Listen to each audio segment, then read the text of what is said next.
So I have been on this budgeting kick, making videos on how to budget, different types of ways to budget, because I think it's first off good information, something that you need to know. But what I understand is that what works for me may not work for you. So I want to give out all the options so that way you understand what you're working with, and then at the same time you can stick to it because it may be a better fit for you. Because I've been doing this, I've made a playlist, and this playlist is going to have all the information listed so that way if you need to find a new way of doing things, if you want to research how to budget, you have a place to go. I've also created the playlist so that way if you need to send it to a family member, you need to send it to a friend, you can send the entire playlist and they can kind of work their way through it to kind of figure out what works for them. But now we're going to focus on the envelopes and how this system works for you. Now, when we're talking about the envelope method of budgeting, this method is designed for a person who doesn't like to use a debit card, a person who prefers to use cash, a person who swipes their debit card, credit card too much. And the reason why is because when you get paid, it's designed to have you pull a portion of your paycheck into cash. Now, this cash will be going into the envelopes of your gas. You have one for your grocery. You have one for entertainment. You have one for maintenance. And for example, when it's time to go buy groceries, instead of taking your debit card, you're going to pick up the grocery envelope, take what cash you have, and that cash is usually for the first 2 weeks. That cash is designed to last 2 weeks when you go buy your groceries. Whatever change you get, whatever money you get left over, you take your receipt also, you're going to put this back in the envelope because this money is designed for 2 weeks. Now, when you get paid again, you're going to add more money to the folder, and this is going to carry you out through the rest of the month. Same goes with the maintenance. When it's time to do maintenance around the house, maybe you need to buy some air filters.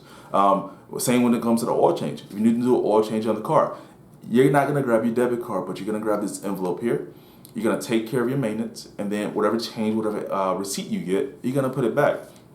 This is going to help you stay accountable because you're always going to know what you have left over in the account. You have your receipt so you know where your money went. It's going to keep you disciplined so that way you're not going overspending. If you go over in the grocery store, well, then you have to know that you can't take money from another envelope. You have to put something back. And it's difficult to overspend. And the reason why is because once you're out, you're out. As tempting as it may be to pull money from a different area, this is going to help you so that way you're not overspending.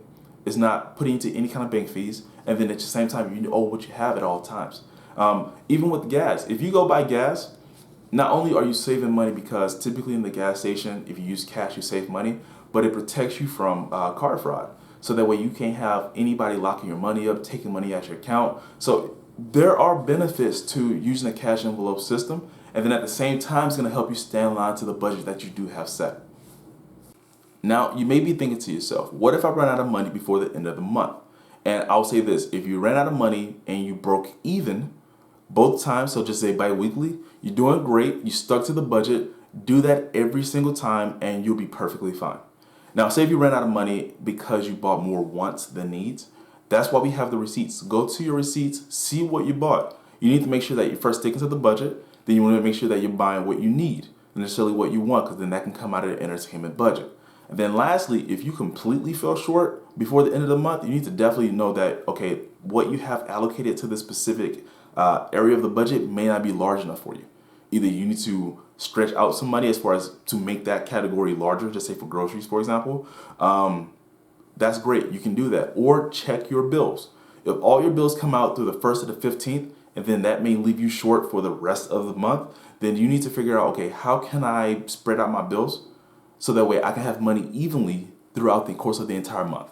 Now, on the flip side, if you find yourself at the end of the month having money that's left over, you can do one of two things. First thing is you can treat yourself. This money can now be added towards your entertainment envelope. This means that you can go have yourself a nice coffee. You can go have a nice dinner, go online shopping. Whatever you like to do, you can go do it. Secondly is if you're paying down any debt, this money can now be used to help speed up your debt repayment. So if you're paying down credit card debt, if you're paying down a car loan, if you're paying down your house, whatever debt, whatever loans you have, this can help snowball it. This can help speed up so that way you can pay off the debts ahead of time. In the past, I've always used a spreadsheet as far as budgeting. That's just what I work with because I prefer to use Excel. For the month of August, I plan on actually using this method of budgeting. And the reason why is because I actually do like how you can keep a portion of it in cash because it allows you to have a specified amount in cash. So I want to see how that works as far as this month going forward. To get a good feel for it, I may prefer it better. You never know. So I'm offering this challenge to everyone who wants to take it. If you want to try this method, try it along. Put in the comments how it works for you, or if you've used it before, so that way we can get an idea. That way you have more than one option to see which way works better for you. Hey everybody, if you made it this far in the video, I want to say that I actually appreciate the support and you watching the video. And as always, if you haven't already, I want you to subscribe to the channel so that way you know when I make a video, and click on the bell notification so that way you are alerted. You get those notifications because YouTube doesn't always let you know when I make a video. Alert are just a simple way so that way you get a notification, so that way when you're ready to watch it, you can. Thanks again.